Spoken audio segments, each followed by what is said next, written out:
It's The World This Week, 7 days, 4 Paris-based correspondents, 1 hour. The World This Week in partnership with the Daily Beast. Happy 2019 to Christopher Dickey, foreign editor of the Daily Beast. Another year, more stories. Another year wiser? No. Okay. All right. Well, there's some blunt talk. We'll hear some blunt talk perhaps from Vivian Waltz, the Paris correspondent for Time magazine. How are you? Good, very good. Happy New Year. Happy New Year to you. Bonne année to Laure Mandeville, senior correspondent at French daily newspaper Le Figaro. Bonne année, cher François. Okay. And also author of Who is Donald Trump? Gregory Viscusi, reporter for Bloomberg News, who will tell us later about his New Year's resolutions. The World This Week on Facebook and Twitter. Hashtag World This Week. It's Friday. For many, that means payday. So spare a thought for the 800,000 U.S. federal workers laid off by what comes Saturday be the longest ever government shutdown. This week's theatrics have included a U.S. president who gives his first nationally televised speech from the Oval Office, travels to the Mexican border to score his point about funding for a $5.7 billion wall, and the storming out of a meeting with top Democratic lawmakers Chuck Schumer and Nancy Pelosi. Incredible. We're negotiating and having tremendous success with China. And I find China, frankly, in many ways, to be far more honorable than Brian, Chuck, and Nancy. I really do. I think that China is actually much easier to deal with than the opposition party. China more honorable than crying Chuck and Nancy, Christopher Dickey.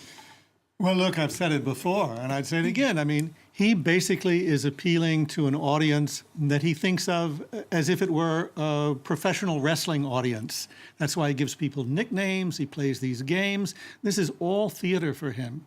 This isn't policy. This is all theater about getting his base riled up, getting them afraid, getting them angry, getting them excited and cheering. That's why he was so incredibly mediocre in his Oval Office appearance, because he was just sitting in front of a camera trying to be presidential. Let's play this game. Let's compare negotiating with China and negotiating with the Senate Minority Leader and the Speaker of the House. How are you going to compare that? He's talking to two American politicians, and on the other hand, he's talking to a man in Xi Jinping who essentially is trying to reorient the world in a way that will benefit China enormously and essentially reestablish a Chinese empire. That's a little different than dealing with crying Chuck and Nancy. But this is just his game. Look at these ridiculous pictures of him at the border. I mean, and not to mention Ted Cruz with a beard. I mean, it's ludicrous stuff.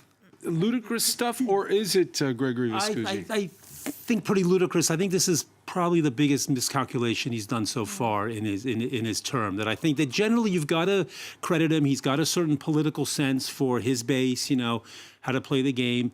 And this time he seems to have blown it. I mean, the speech was lame. He is taking the blame for the shutdown. A lot of his base is hurting from this, you know, farmers who rely on loans and payments, you know, government workers, military people.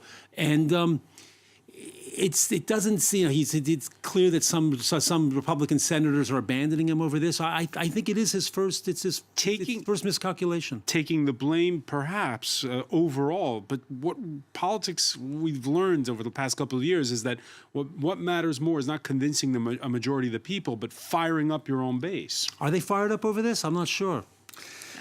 I think they are, in a way, you know. I mean, I think at least, you know, Trump is saying, basically, he cannot give up on the wall. I've been saying that from the beginning, that the wall is what brought Trump to the presidency in terms of political symbolism. And I think he cannot give it up. And he's trying to demonstrate that, you know, he's actually just suggesting something pretty common sense, to build up a wall which actually already pretty much exists, you know, partly on this territory, and that the Democrats in the past have been had accepted, and that he just wants to build it up, you know, to complete and build something stronger.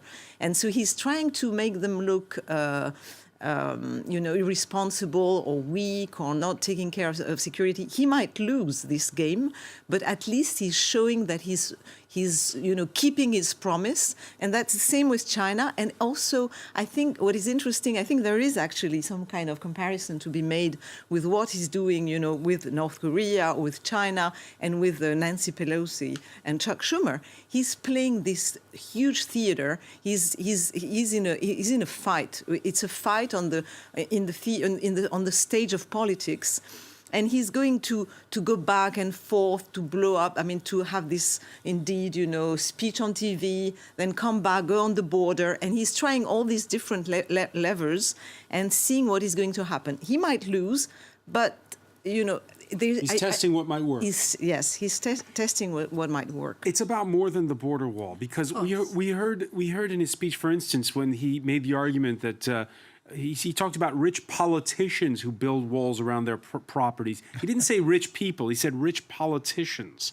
So there is. He knows a thing or two about that. No, but he's taking on lawmakers. He's taking on the institution of Congress. Well, that is true. But the problem I think that he faces now is obviously it's a lot more about the border war than about the border wall, and always has been. And it's now about 2020 and who's going to win the elections next year. And he cannot afford to back down, and neither can the Democrats. So you have two sides, neither of which can afford to give an inch, because this is the opening salvo of the 2020 elections.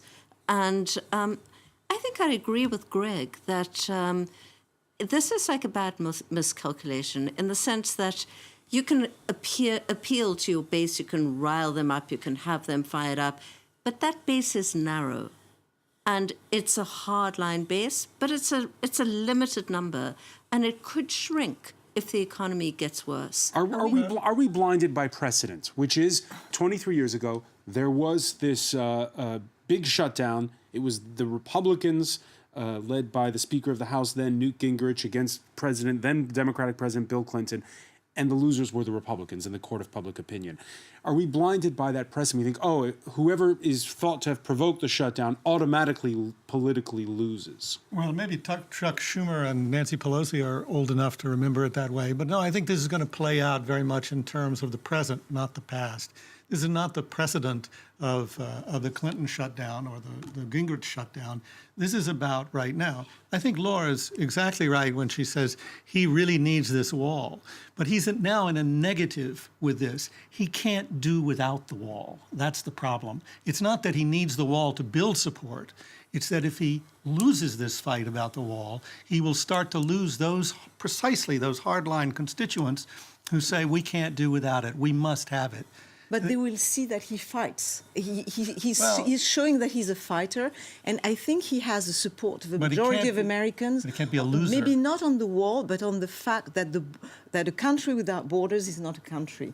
And that's a very strong point that he has. But no one doubts that. That Nobody the doubts border is important, and actually enforcing borders and enforcing laws. And on this particular element, he could actually win. He can also actually come up with a big surprise proposition saying, okay, we cannot solve the thing on the wall only. Let's try to solve it on the big immigration plan, comprehensive type of reform. He can come back with that. But he was offered that and he refused it. He can come back and say, I'm ready for a big comprehensive immigration reform. I mean, the physical Democrats wall. Why offered not? him a compromise that he But he has suggested. Nice looking at a worse one. I know, but they didn't include the wall. So he can say, we can have a comprehensive reform, but let's include the wall. Well, So he's edging toward that, but he's also bargain. he's also edging toward a state of emergency, and that would truly be dangerous. Because if he declares a state of emergency, first of all, there is no emergency. There's no crisis at the border. He has completely created the crisis at the border. But isn't that possibly how they get out of this? He declares a state of emergency, they open the government, and then the courts shoot him down and say, no, there's no emergency, you can't have it. That's and at sort that of point, the- he's And at everyone least- could say he they at least stood their is ground. That's the Lindsey everyone can Graham say, we solution. stood our ground, and then he can blame the judges, Yeah, and he can but if he whatever. does that, but he it'll- can show that he fought the fight. I think that's how they're going to get out of it. Well, that may be a good solution, temporary solution for this problem, but if you set the precedent of declaring a state of emergency every time you want to get around Congress and then you with set the idea that you'll play it and then that the way, court set the precedent that you can't do that. would you trust his courts? Yeah, I think I think any federal court would say no. I mean, you just have to read the 1976 statute on emergency. This does not apply.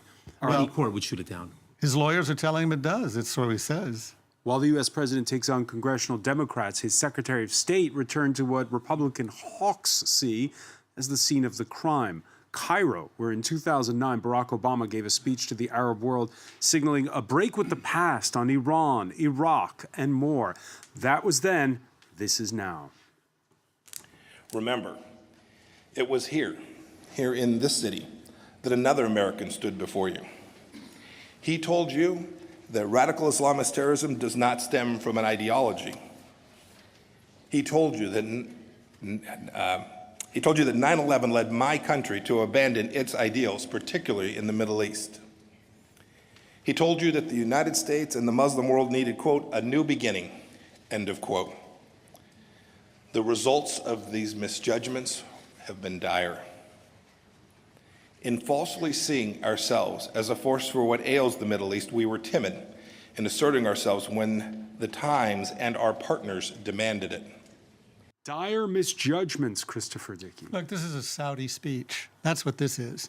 He was speaking to an audience of Saudi clients, Abdel Fattah al-Sisi and his government, and he was basically parroting the lines that we've heard from the Saudis again and again and again, that this is the big problem is Iran, only Iran, that Obama betrayed his friends.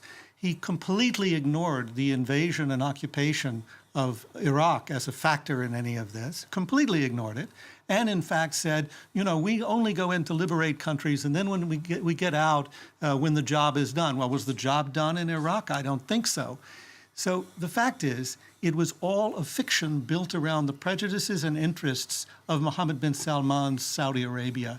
And the interesting thing about that speech is it took place 100 days exactly after the murder, dismemberment, and we presume the dissolving of the body of the journalist Jamal Khashoggi. Now, wasn't that something that might be mentioned in this context about rights, human rights, about freedom, about the press? Wasn't that something you might have touched on? Not Pompeo, and he wasn't going to go near it because this was essentially sucking up to Mohammed bin Salman.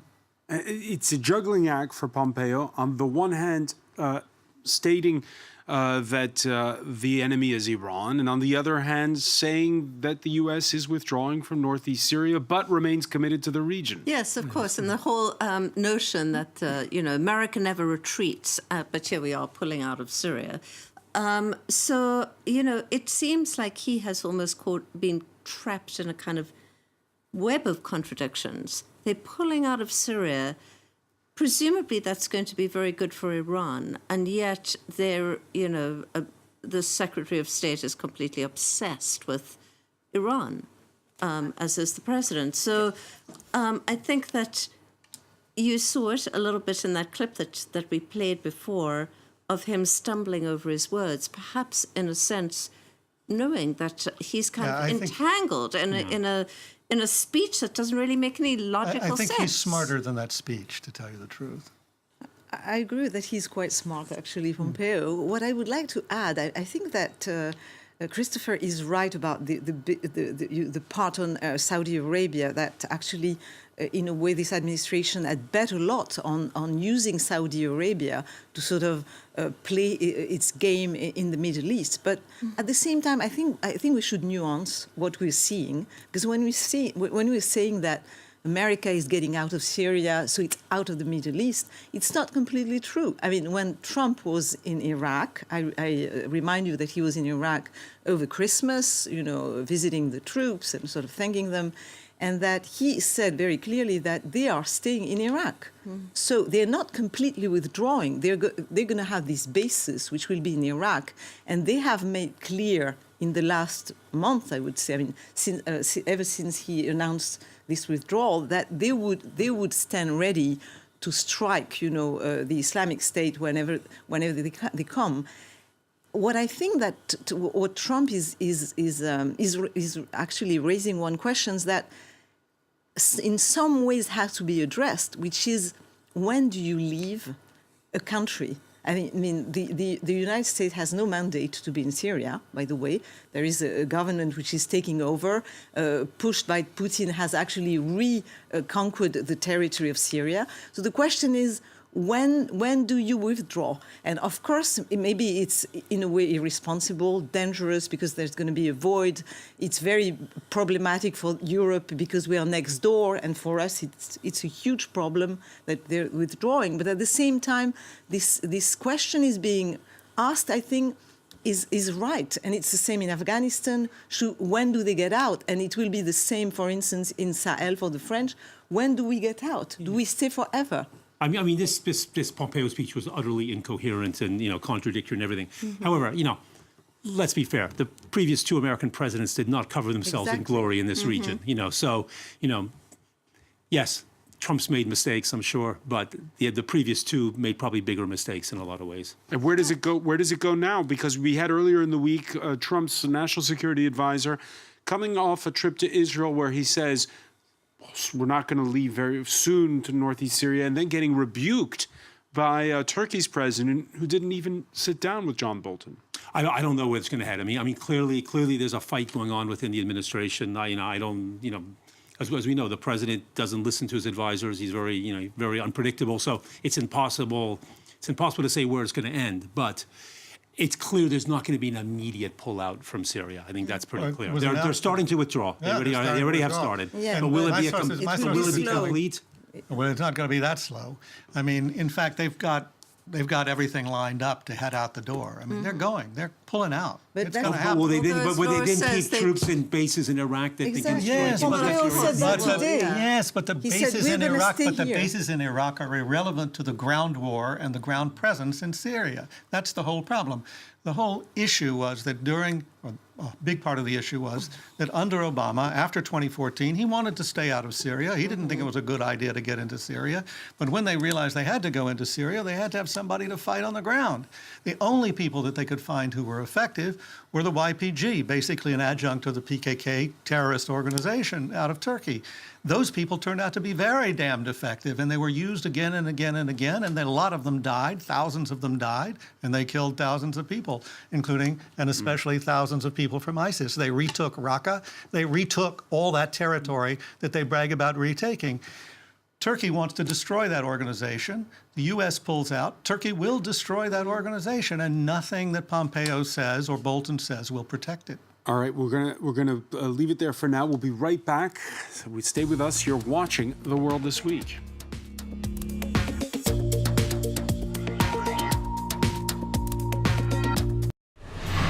We are journalists, and normally you have to listen to us, but you have things to tell us too. Maybe you've experienced a dramatic event, or you've got something important to say. You want to make a difference. That is why we created The Observers. Now, the first step is very easy. You get in touch with our team. Send us your images, tell us what you've seen. And then it's our job to get your voice out there, on our site, on social networks, on your mobiles and tablets, and on TV, of course. You can appear in our weekly show via webcam.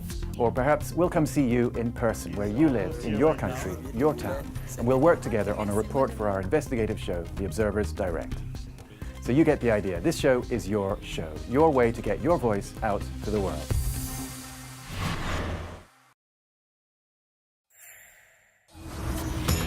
$500,000 families evicted from their homes. 80% of construction firms bankrupt. Ghost towns. 30% unemployment. Public sector wages reduced and taxes increased. Spain, shortly after the economic crisis of 2008.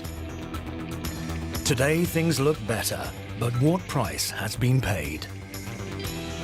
We revisit Spain's economic crisis, all this week on France 24.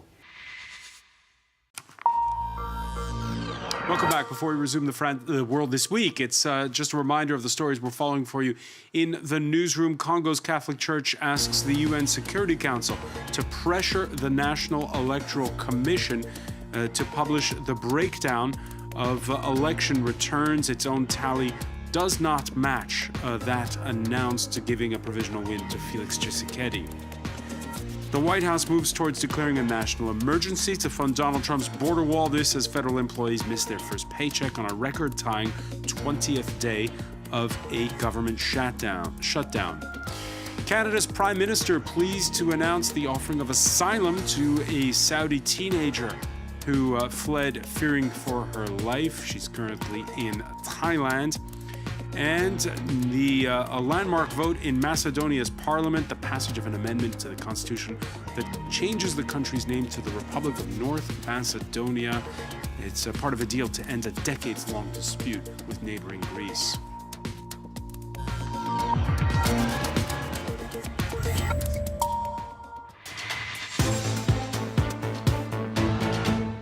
Welcome back, or welcome if you're just joining us. It's The World This Week. The World This Week in partnership with the Daily Beast. Foreign editor Christopher Dickey is with us. Welcome back as well to Vivian Walt, Paris correspondent for Time magazine. Laure Mondeville of French broadsheet Le Figaro. And Gregory Viscusi of the Bloomberg News Agency. What's the deal with Congo's very surprising election results? Supporters of provisional winner Felix Tshisekedi feting what's to be the first ever peaceful transition through the ballot box since independence in 1960. But in a vote that's 2 years overdue, with a provisional result announced at 2 a.m, questions abound. What's the breakdown by region? What happens to the 1.7 million ballots never cast because the vote was postponed, in parts due to violence and Ebola in places? Why is the party of the outgoing president so eager, it seems, to accept that its candidate finished a distant third? And why doesn't the announced result match that of the 40,000 church observers who monitored the December 30th vote? From the analysis this mission observed, we have noted that the results of the presidential elections published by the CENI do not correspond to the data our observation mission collected from the polling stations. You hear that applause, Vivian. Well, and those bishops going one further this Friday in a video conference with the United Nations Security Council, urging the UN to pressure the Electoral Commission to give its election returns. What are the chances of that happening? I think slim. I mean, here's a country who in nearly 60 years has not had a peaceful transition of power. You've had 2 presidents assassinated. There's been, violent overthrow of one of them. And you've had a leader who has been in power for, nearly 20 years and who succeeded his father. So the whole likelihood of a peaceful democratic transition is, I think, highly optimistic. So what do you do? The election was flawed. We knew it would be flawed before. We talked about it here. You had to have an election, though. Well, I think if they can put a lid on the kind of, say, popular uprising that might occur in response, this might come to be seen as kind of the best possible outcome in a very messy and conflict-ridden country. I mean, that's the cynical conclusion, I think, that a lot of people would draw. And is there a deal between Tshisekedi, whose father was the longtime opposition stalwart, and the party of outgoing President Joseph Kabila? Oh, it seems, well, firstly, I think it seems likely that Tshisekedi did not want to fold his support in with the real opposition to Kabila because it would leave him kind of nowhere. He wanted to be, an important guy of his own, like his father was, and so he broke away and wanted to start his own, opposition party. But I think that in doing so, yes, there possibly was some kind of backdoor deal with Kabila. We don't know what that is. Likely, given Congo and given Kabila, it involves money, I would think, assets. Kabila is said to have enormous assets personally, and it's in a country with just vast resources. All right, the other opposition candidate, Martin Fayulu, staging a press conference this Friday. He's going to contest the result. He claims he won with 61% of the vote. Many were surprised that the French foreign minister jumped into the fray so quickly, just hours after that overnight result announcement on Thursday. First of all, I think we should all keep our cool and avoid clashes, and that clarity must emerge from these results, which contradict those which we expected, which we... Because things could turn sour? Because things could turn sour, and because it would have appeared that Mr. Fayulu had emerged from these elections as the leader.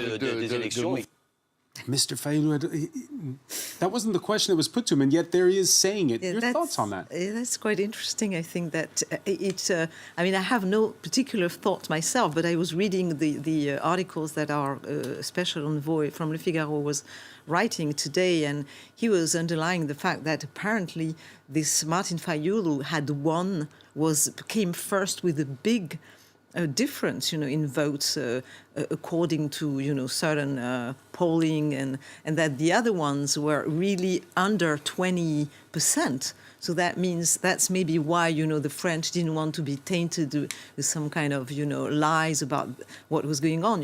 Remember this sort of new approach to what is going on. But what I was also reading, which was interesting, is apparently that Kabila had chosen to make a deal with this Felix Tshisekedi, probably because two of his major players from Congo were actually sort of supporting Fayulu, and he didn't like that because it would mean, being sort of really expelled from power. On Le Drian's comments, when you're a diplomat, is it a good idea to tell the truth?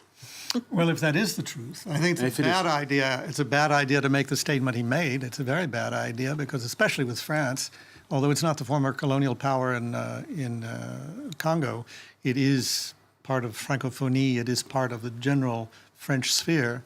And I think that Le Drian making a statement like that is probably very ill-considered. But maybe he was just wasn't wide awake when he was talking. It was in the morning. Here in France, the word of the week is crowdfunding.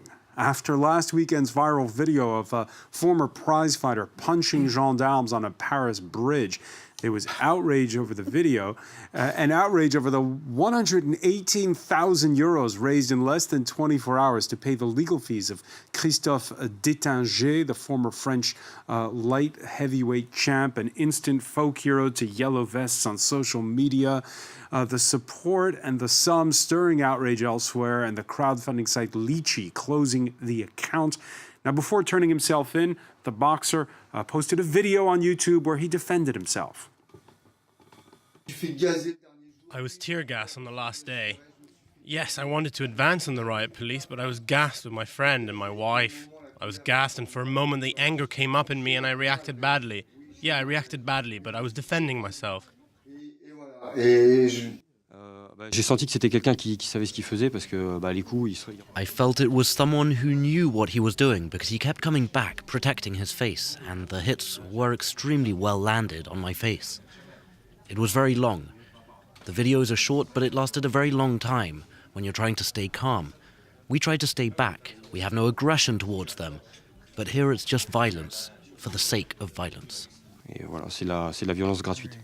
And that's the testimony of one of the two gendarmes who was punched by this former French boxing champion. I mean, the guy really has this good combination, right, left. He clearly hasn't lost his touch as a boxer. Your thought on this whole, because it was competing crowdfundings. Now there's crowdfunding for the police. There's crowdfunding to raise money for the police. It just shows that this movement's all over the place. I mean,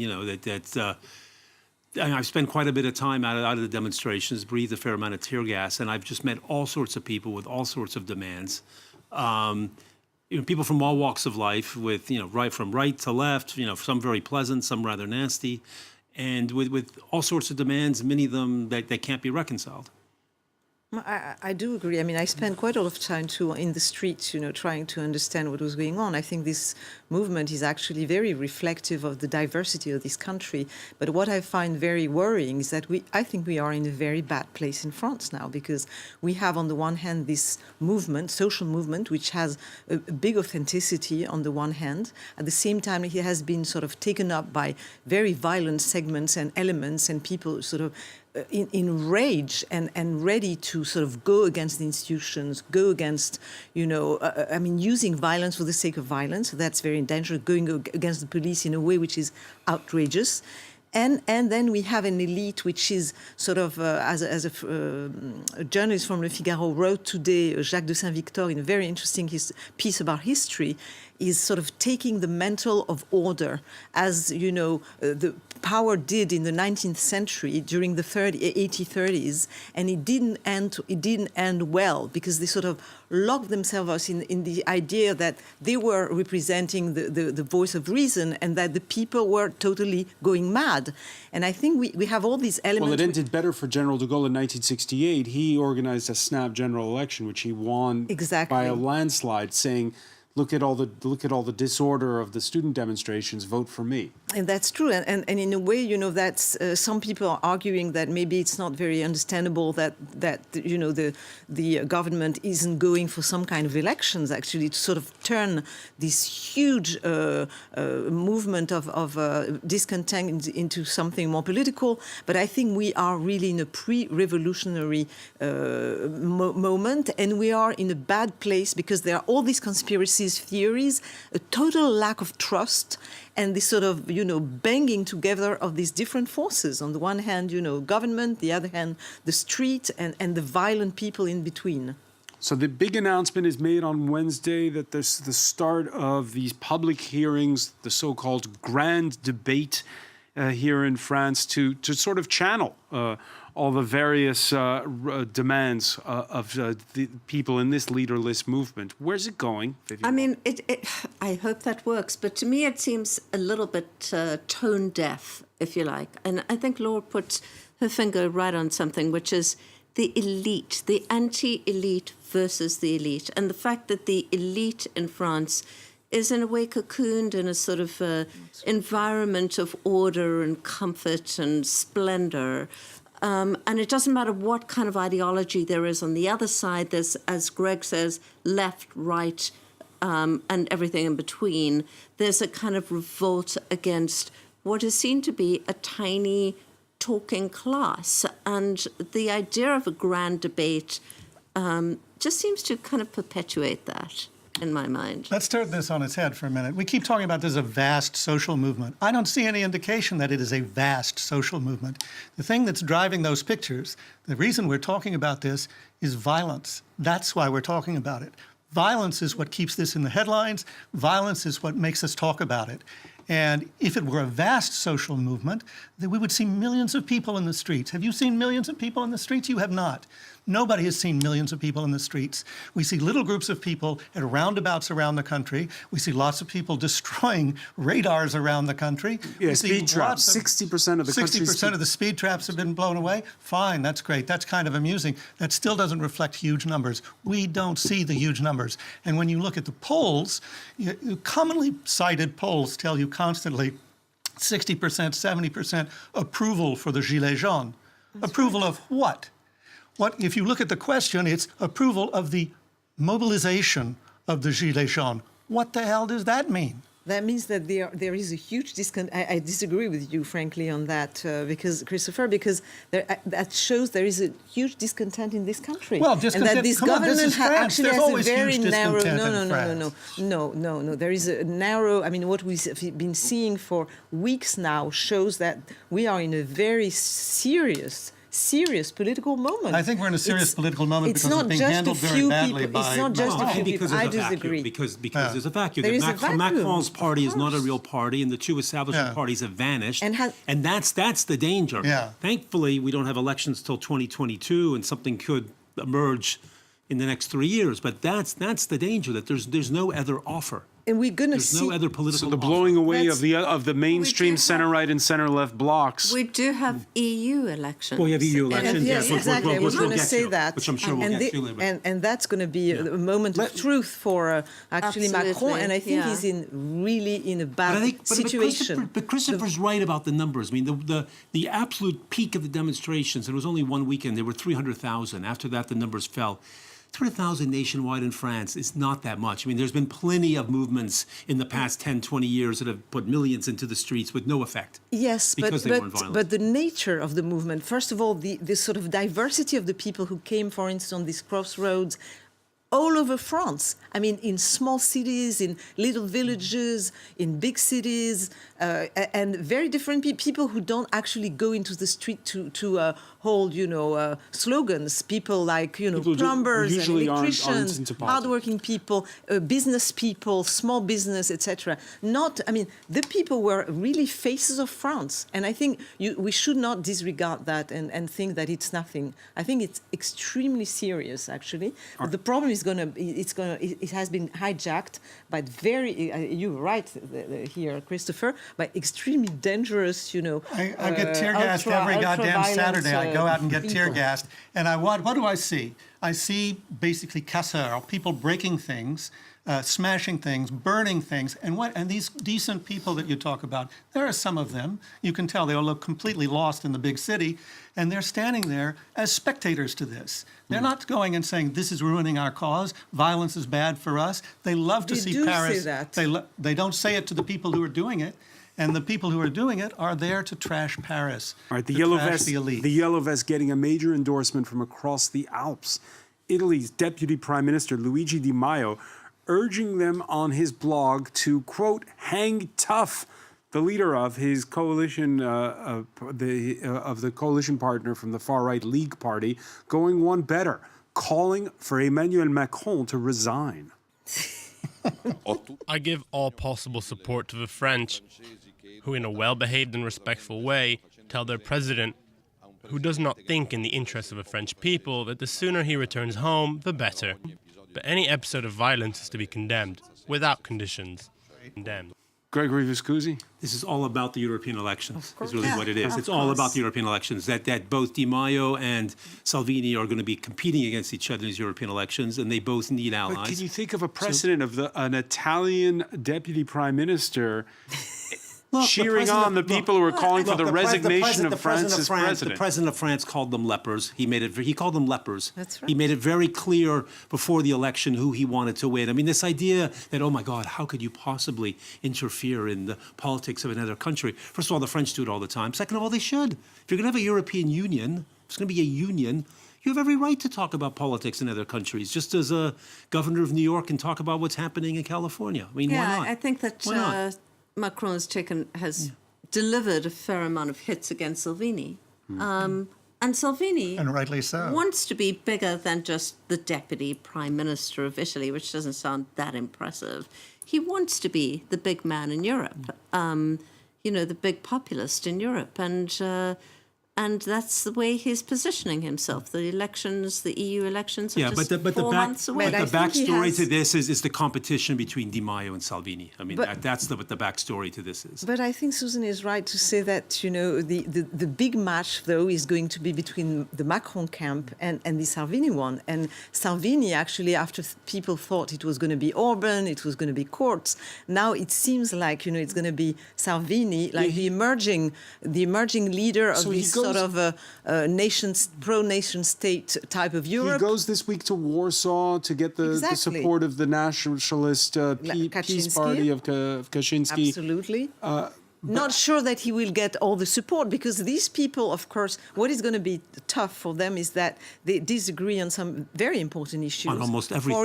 For instance, the Russia, of course, is a big disagreement, because Salvini is quite pro-Russian, and the Poles, of course, are very reluctant, to give a pass to Moscow. And also they disagree on how to deal with migration.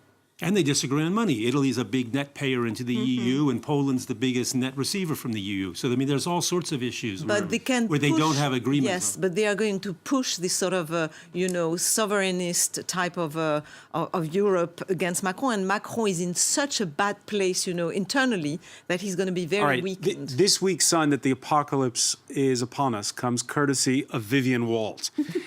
You went to Sweden's second city, Gothenburg, and met 38-year-old Johan Österlund, the boss of Biohacks International. Now, most biochipping research targets people with medical conditions.